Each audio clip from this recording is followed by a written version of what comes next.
My name is Clara Reynolds. I am 42 years old, and until today, I thought I knew my family. As I sat in the ornate living room of the Reynolds estate, the smell of fresh flowers struggled to mask the tension in the air, adding to my suffocating discomfort. The pristine decor, a testament to wealth and status, only amplified the severity of the moment. I held a flimsy document in my trembling hands, a fake will that slashed my inheritance to shreds.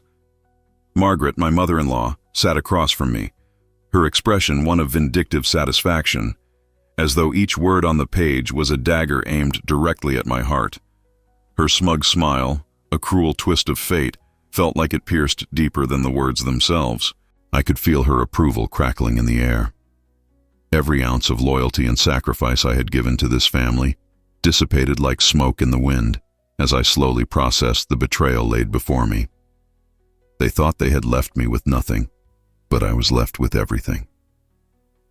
The phrase echoed through my mind, a bitter reminder that in the depths of this humiliation, something powerful lay dormant within me, waiting for the right moment to rise. My husband Gregory sat silently beside his mother, a ghost in his own home, trapped between fear and compliance, complicit in this charade that seemed designed to strip me of all dignity. My stomach churned as if filled with stones.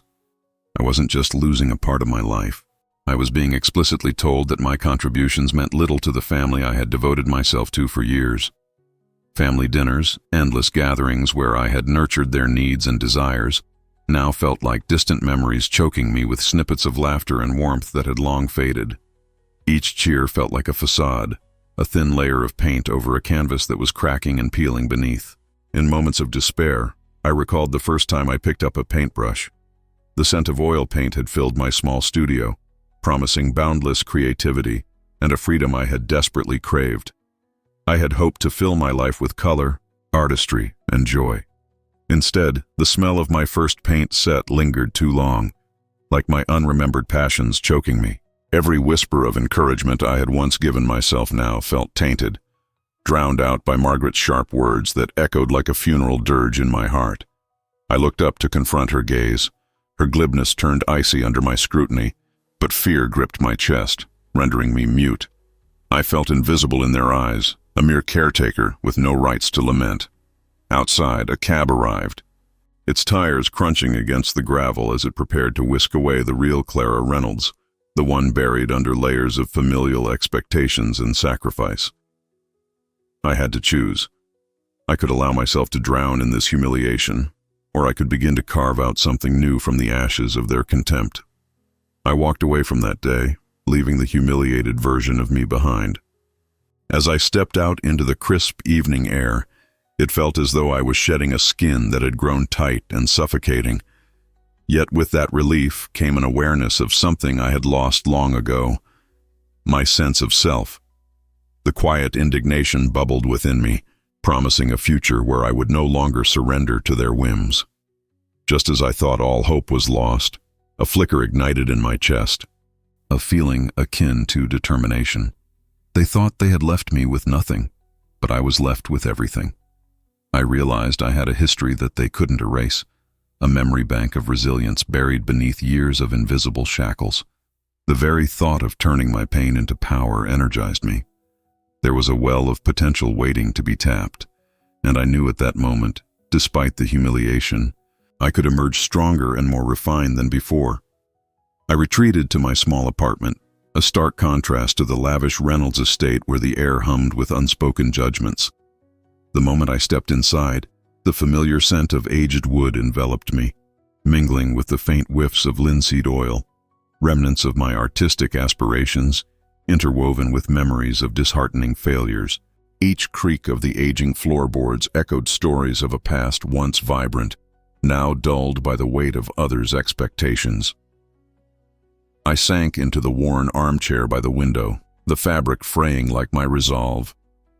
My new life felt like a prison at times, a cocoon woven from threadbare comfort and uncertainty. Waves of nostalgia washed over me as I recalled family gatherings that should have been filled with warmth, but now turned bitter on my tongue. It felt like looking at a distorted reflection. What once brought joy now served as stark reminders of the isolation I had endured. Flashbacks flickered like old film reels in my mind. Margaret presiding over dinners with an ease that bordered on tyrannical, her laugh ringing out like a bell of judgment. I remembered one evening in particular when she had dismissed my artistic pursuits derisively, proclaiming, "Art is a pretty hobby, Clara, but it doesn't pay the bills," while the entire table erupted in laughter, the kind that felt as cold as the winter outside. I had forced a smile, convinced that if I pretended long enough, I could convince myself too. But the laughter haunted me long after the evening ended. It was a persistent reminder that my worth had always been measured against their standards. A daughter-in-law, never an individual. With each passing year, I had curbed my desires, surrendering my ambitions for the sake of maintaining familial harmony, all while painting my heart in shades of compromise. I remembered the joy of my first canvas. I could still feel the brush gliding across the surface, could still see the vibrancy of the colors that danced under my fingertips, a joy I had long buried under layers of shame and insecurity. Yet, as the hours passed in my solitude, that familiar flicker of determination ignited once again. I stamped down on the rising tide of self-pity that nipped at my heels. This wasn't the time to mourn what had been lost. It was the moment to recommence the painting of my life in bold strokes, unfettered by the Reynolds purple shadow. I rummaged through boxes piled against the wall, searching for forgotten remnants of dreams that may have been tucked away, swept under a rug of false contentment. In the process, I stumbled upon my old art supplies, buried beneath a heap of family heirlooms and knickknacks. The sight of my paintbrushes, still pristine beneath accumulated dust, sent a jolt of recognition through me. This was not just equipment, it was the key to rediscovering my sense of self. I pulled them from their hiding place as if extracting them from a tomb long sealed. A revival of a dormant part of me. With renewed resolve, I dusted off my easel and set a blank canvas before me. The urge to create overcame me, and as the paintbrush caressed the canvas for the first time in years, I felt alive once more. I poured my heart into each stroke, every movement, a visceral release of pent-up emotions, rage, regret, and eventually a rhythm of liberation. The colors exploded across the canvas, the reds and yellows swirling with the energy I had sought to bury. I surrendered myself to the rhythm of creation, pouring my hopes and fears into a vivid tapestry. Yet underneath the layers of paint, a stark realization clawed back at me, one rooted in a gnawing void. This was more than a rediscovery of passion. It was an introspection tangled with the realization of a hidden legacy slipping through my fingers. One afternoon, while searching through the detritus of our life together, I opened a cardboard box marked with Gregory's name. To my surprise, I uncovered an envelope, hidden among old bills and letters that felt all too familiar. When I pulled it out, the delicate yellow hue of the parchment sparked a sense of curiosity. The envelope was filled with a letter addressed from a law firm, adorned with embossed symbols that whispered of legitimacy. An electric thrill coursed through me as I undid the seal and unfolded the letter carefully, half expecting it to reveal yet another accusation or reminder of how my identity was faded in the Reynolds narrative. Instead, I was met with a surprise. It outlined a trust established in my name, detailing property and inheritance tied to the family that had conspired to erase me. The realization hit hard.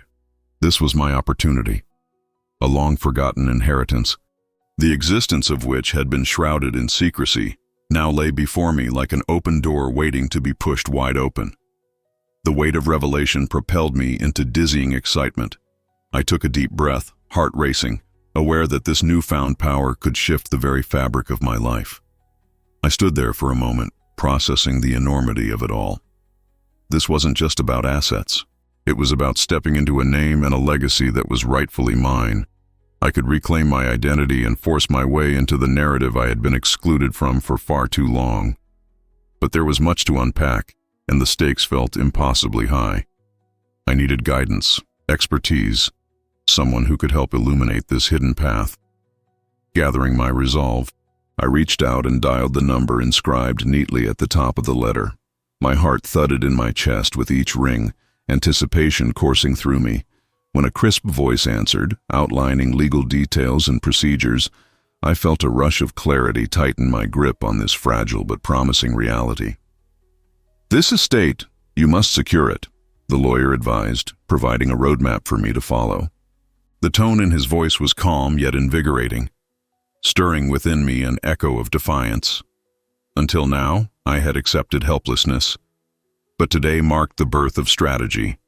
No longer would I allow the blinders of their disdain to dictate my life. The conversation sparked a fire within me, thoughts swirling with all I could accomplish. It was this empowerment, an awakening to the truth, that fueled my artistic spirit anew. Each stroke on canvas transformed into vivid reflections of my journey toward reclamation, turning shadows of despair into bursts of color, celebrating resilience. As I sat at my easel, the canvases unfolded, bright colors telling tales of rebirth and strength instead of anguish. My heart swelled as clarity washed over me. My identity could no longer be tethered to their perceptions. They thought they had left me with nothing, but I was left with everything, I murmured, feeling a deep sense of triumph settling within me. Each painted brushstroke echoed my resolve, reaffirming that from this moment onward, I would color my own world, unapologetically. The time had come for me to reclaim my narrative, not just to survive, but to flourish. With courage fueling my spirit, I knew I was ready to step into a new chapter, dynamically painting my life the way I desired. As days bled into one another, I transformed the small apartment into a haven where my creativity could breathe freely. The metaphorical chains that had once held me prisoner were loosening, allowing me to explore the dimensions of my identity that had long lain dormant.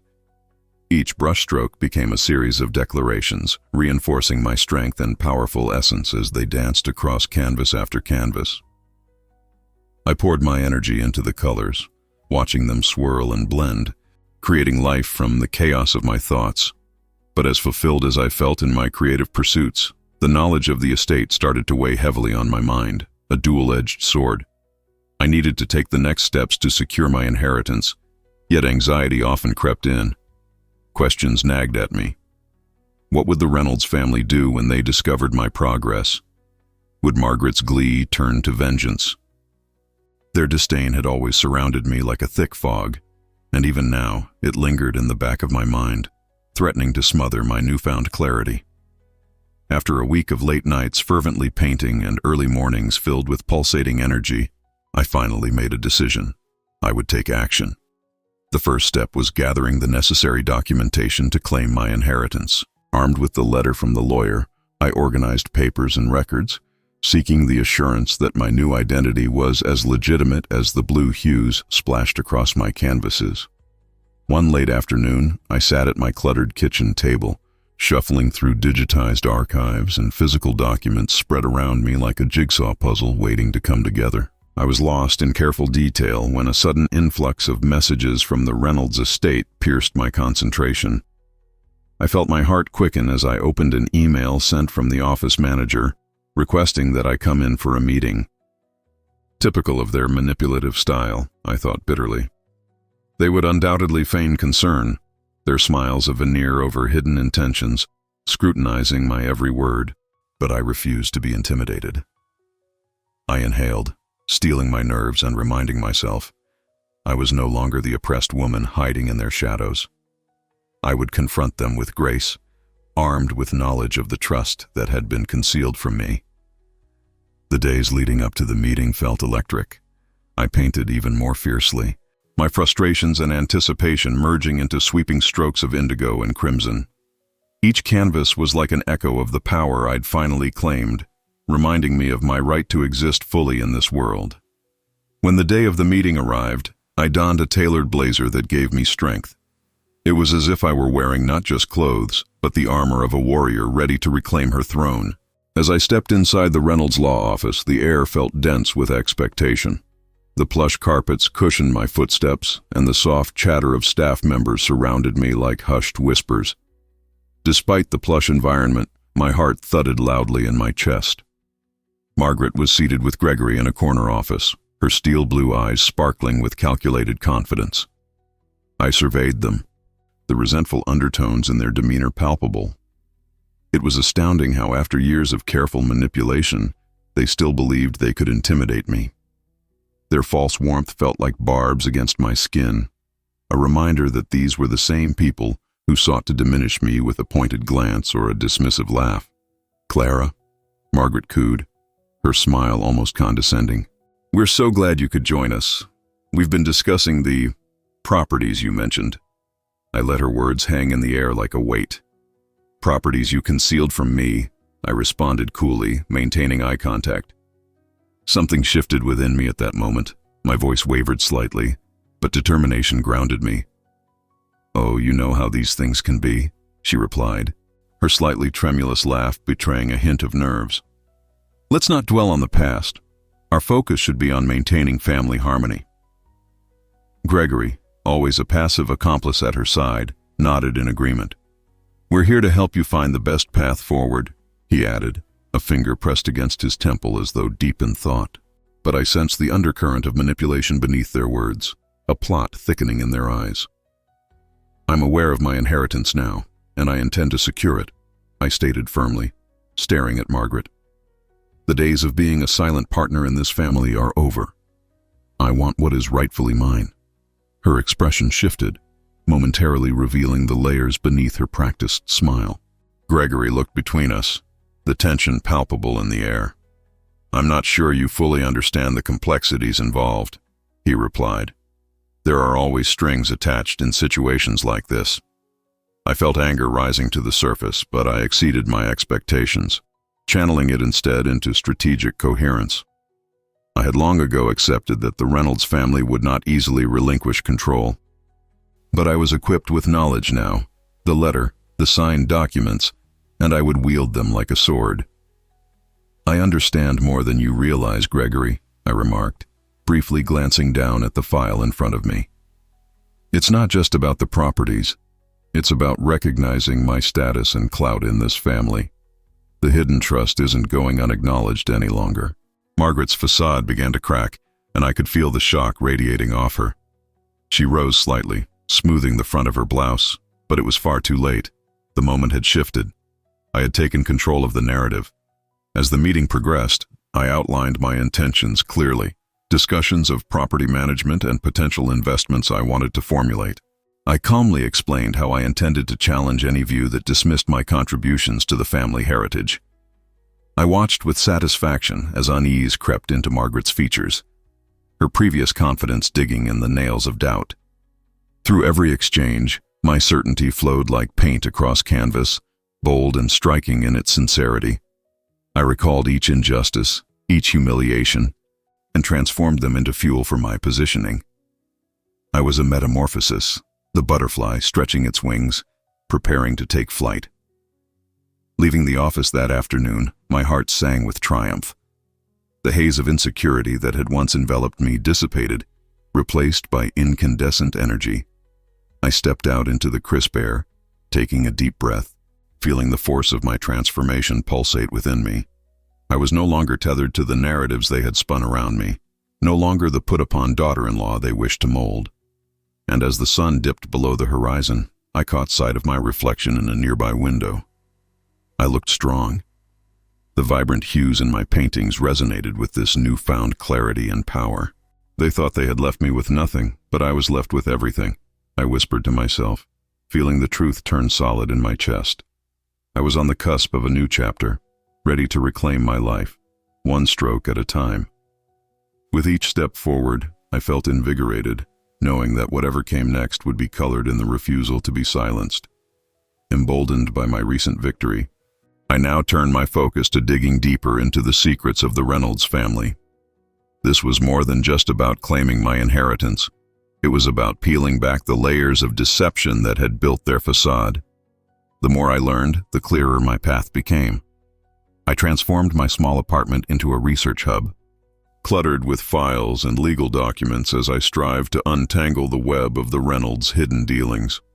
Each night, I pored over the dusty records, sifting through endless paperwork revealing properties, investments, and buried scandals. This wasn't just research, it felt like an excavation of truth, one that sparked a fire deep within me.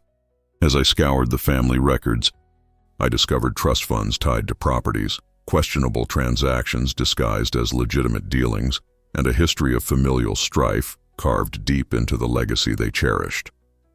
I painstakingly took notes, piecing together the puzzle that had long excluded me.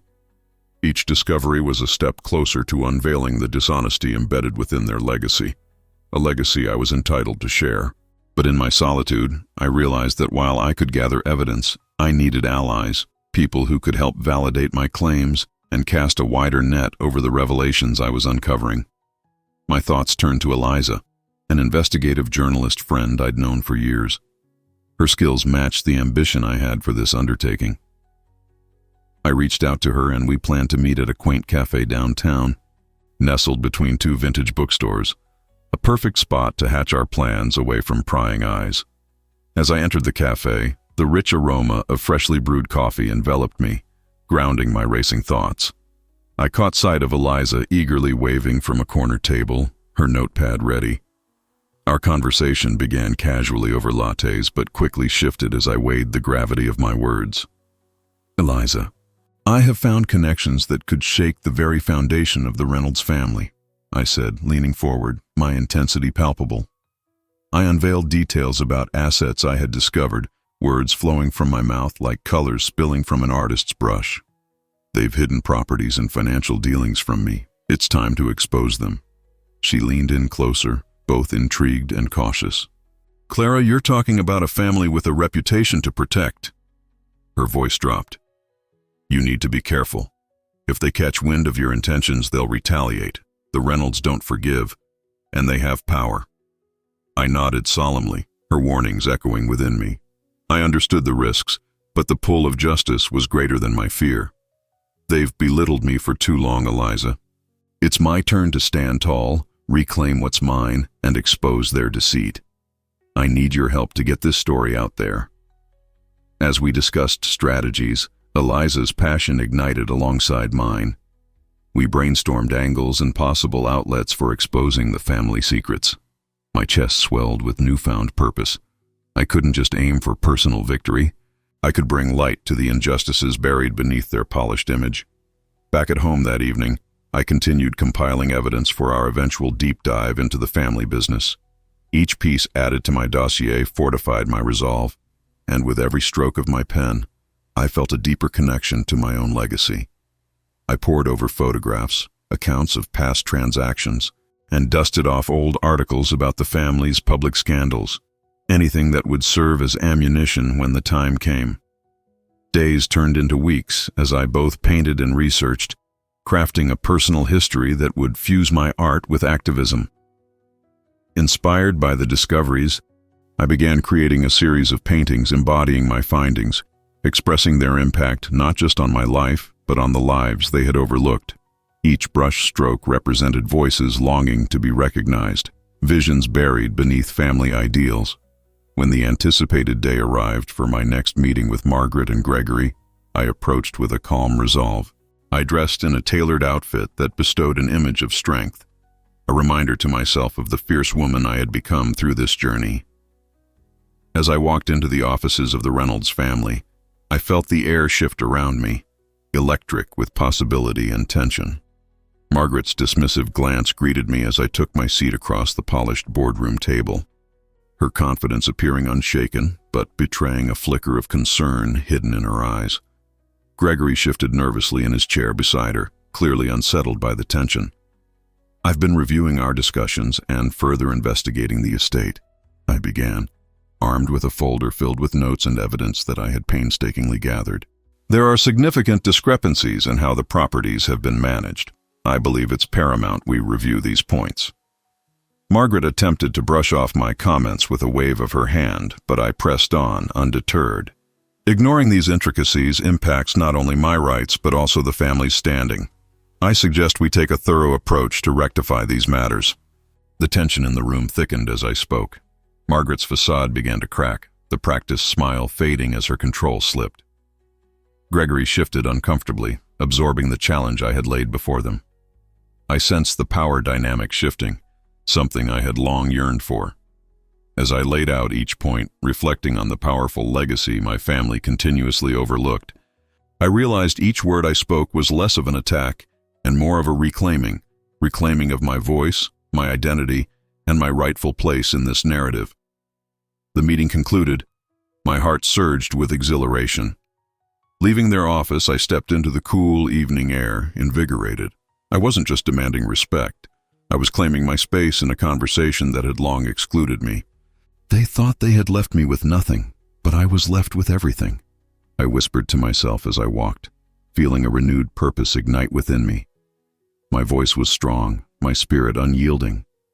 I could sense that the road ahead would be rocky, but it was also filled with potential and the promise of justice. Every detail I learned, every confrontation I faced, fueled my desire to push further into their secrets and ultimately expose the truths I was uncovering. This was my fight, and I would wield both strategy and compassion to ensure I would emerge victorious. The crisp dawn light filtered through my window, a fresh start to the day, and symbolically, a fresh start for my life. The exhilaration from my recent meeting with Margaret and Gregory still thrummed in my veins, a palpable reminder of how far I had come. I was no longer in the shadows.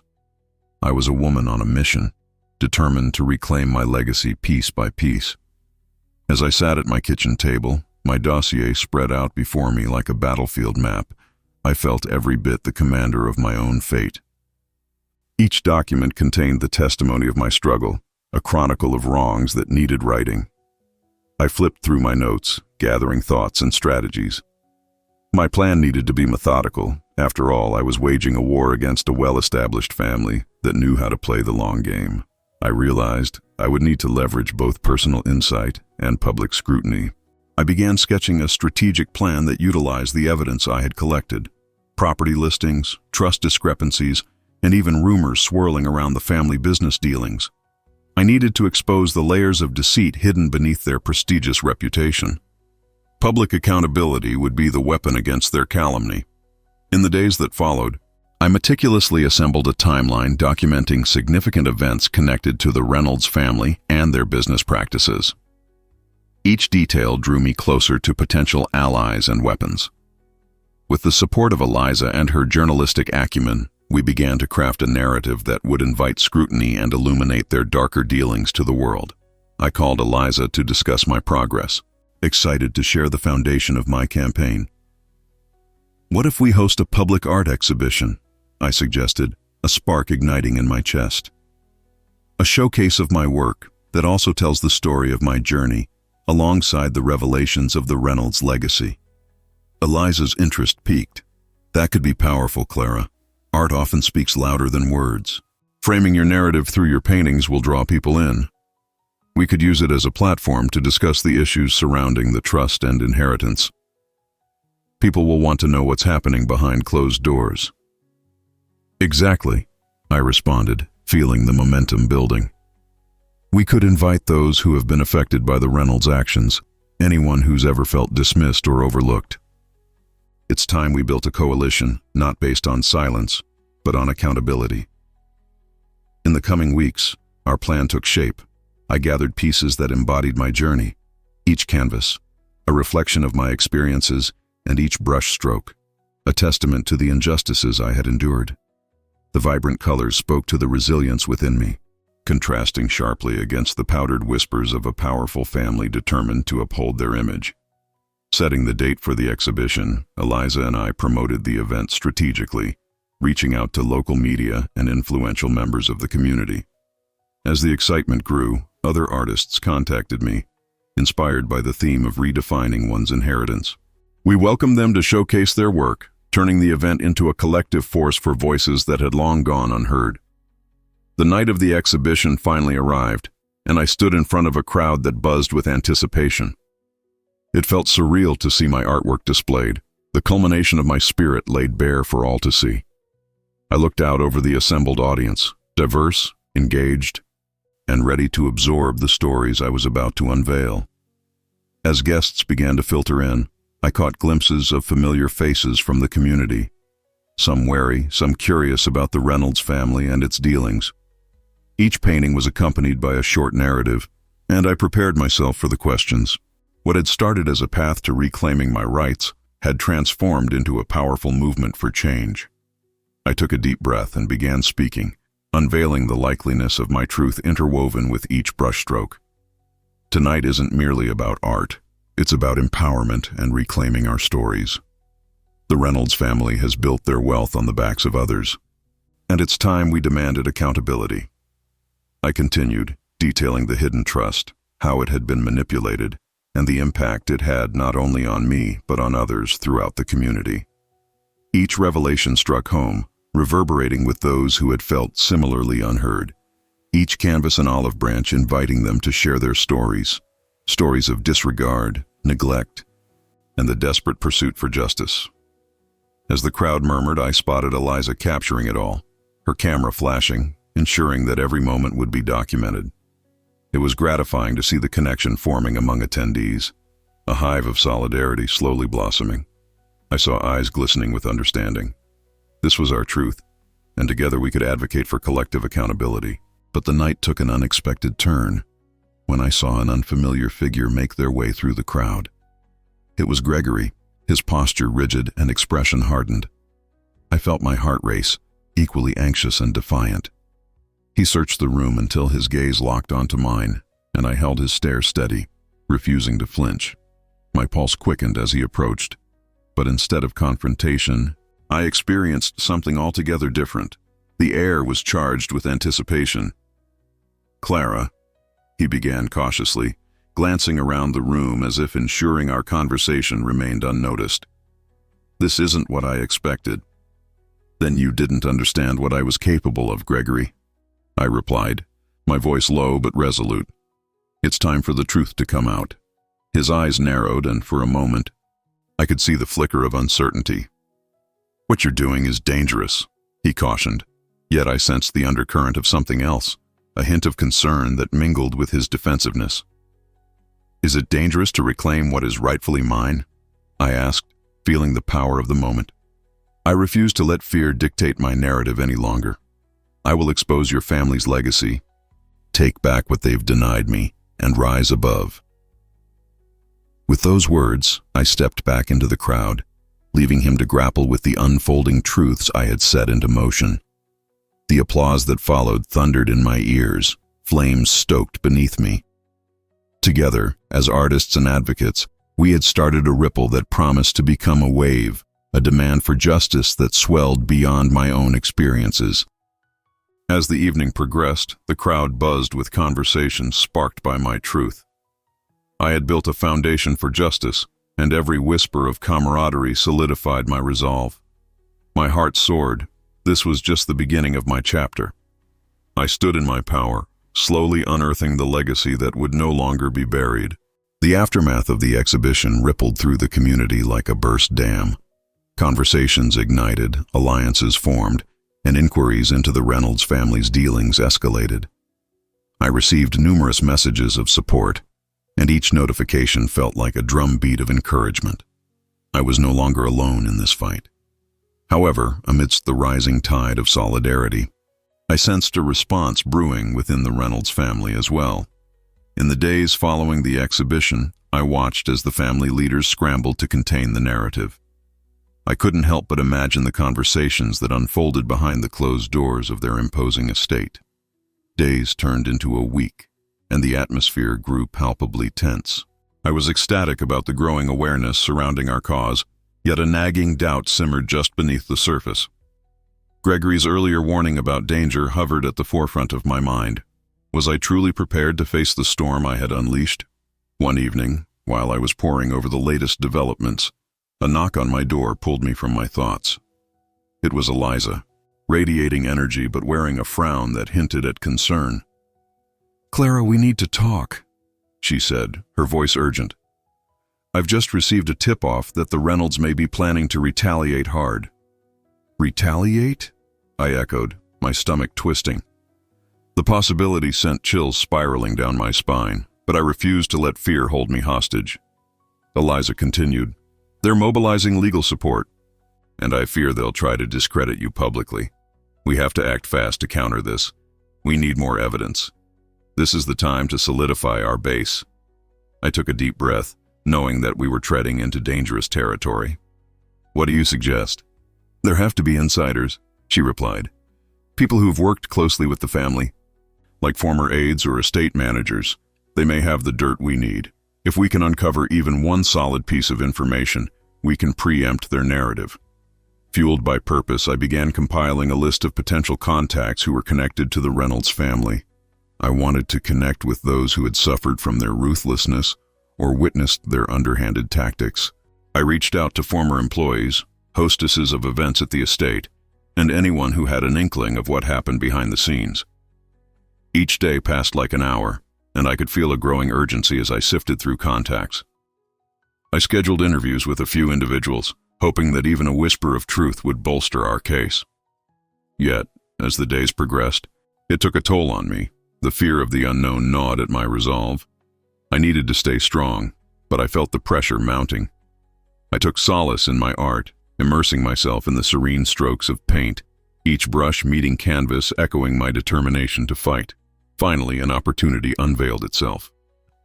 I managed to secure a meeting with a former estate manager who had been on the inside, their disdain for the Reynolds family clear from the start. What I learned would lay the groundwork for my ultimate confrontation. As I sat across from Thomas, I sensed his hesitance, but also an eagerness to share his truth. The cozy coffee shop buzzed around us, but silence surrounded our table as he leaned closer, eyes flickering with intensity. They've hidden their dealings for years, Clara, he confessed, lowering his voice. The trust was supposed to be shared, but they altered terms behind closed doors, diverting funds that should have gone to everyone involved. My heart raced, the revelation striking me like a lightning bolt. Do you have any evidence? His gaze dropped anxiously. I have some access to emails and documents, but it's a risky move to share them. The family is ruthless. They won't hesitate to destroy you if they think you're a threat. Thomas, if you support my cause, this could expose the true nature of their operations. We can't let them hide anymore, I pleaded, tapping into his sense of justice. With a heavy sigh, he reached into his satchel and produced a flash drive. This has everything you need. Just know, if they come after you, I won't be able to protect you. Thank you, I gasped, filled with gratitude. The evidence would form the crux of my confrontation. With newfound determination, I felt ready to confront the family. Armed with the truth, I was prepared to face whatever storm awaited. I could feel the energy surging through me, amplifying my resolve. I needed to approach the Reynolds not only to discuss my own inheritance, but to dismantle the system of secrecy they had built. I scheduled a meeting with Margaret and Gregory, a tense gathering that I knew would serve as the ground zero for our battle. Their office was a fortress of power, dominated by the sprawling desk where Margaret reigned supreme. As I approached their domain, my heart raced, but I maintained composure. The welcoming atmosphere I had once known was stripped away, replaced by an oppressive tension filled with anticipation. Margaret's eyes narrowed as I entered, her facade of control barely concealed. Gregory sat, tense and vigilant, glancing between his mother and me. Clara, why have you requested this meeting? Margaret's voice dripped with a subtle hostility. Because it's time we addressed the truths that have long been hidden, I replied, holding my ground. I gently laid the flash drive on the table between us, a symbol of everything they had tried to bury. What do you mean? She scoffed, but her voice shook slightly. I have evidence that you have manipulated the trust and mismanaged the estate to your advantage. This isn't only about me anymore. It's about the authenticity of the legacy you've built on deceit. Gregory shifted, the tension thickening. You think this is a game? No, I stated firmly, locking eyes with Margaret. This is about justice, and it's a game you've played for far too long. Margaret's expression darkened, the mask of composure slipping. You're treading on dangerous ground, Clara. I suggest you reflect on the consequences of making these claims. Consequences? The consequence is denial. I shot back, my heart pounding in defiance. But today, the truth comes out, and I will not be silenced any longer. For a moment, time hung suspended between us as all the weight of my journey coiled into this single moment of reckoning. The air was electric with the realization that I had taken control of the narrative. Leaving the office, I felt the gravity of what lay ahead, but no longer with fear. I was prepared to face the consequences, ready to battle for the truth that had been hidden. They thought they had left me with nothing, but I was left with everything. I murmured to myself as I stepped back into the sunlight, the fight for justice blossoming within me. The days following the confrontation with Margaret and Gregory felt surreal, a delicate balance between anxiety and exhilaration.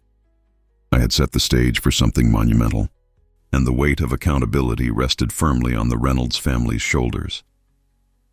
Excitement rippled through the community as word began to spread. Eliza and I worked tirelessly, gathering our findings and preparing for the imminent fallout. We spent long nights crafting statements and securing allies among those affected by the Reynolds legacy. It felt as if we were threading together a tapestry of resilience, woven from the fabric of truth. Then, the day arrived. The local news outlet had scheduled a feature on our investigation, and I could hardly contain my anticipation. As I readied myself for the spotlight, I felt the pulse of history beneath my skin. This moment was not only about me. It was a voice for everyone silenced by greed and deceit for too long.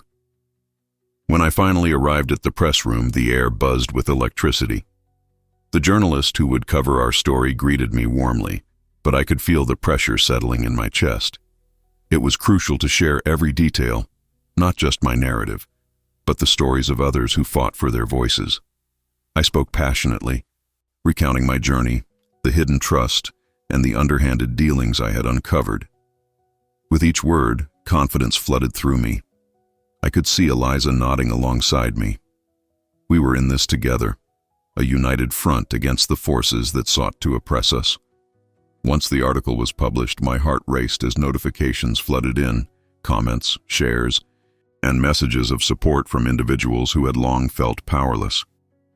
I realized the gravity of what we were doing, that we were igniting a movement rooted in truth. Days turned into a whirlwind of community support as people began to gather around our cause. Those sharing their own experiences bolstered our message, transforming my fight into something larger than myself, a collective demand for accountability. Then came the pivotal meeting of the community forum, where I would speak about our findings to a full room. As I stood behind the podium, taking in the sea of faces filled with intrigue and solidarity, courage surged within me. During those darkest days, I found a framework that changed everything. See the first comment for the complete guide.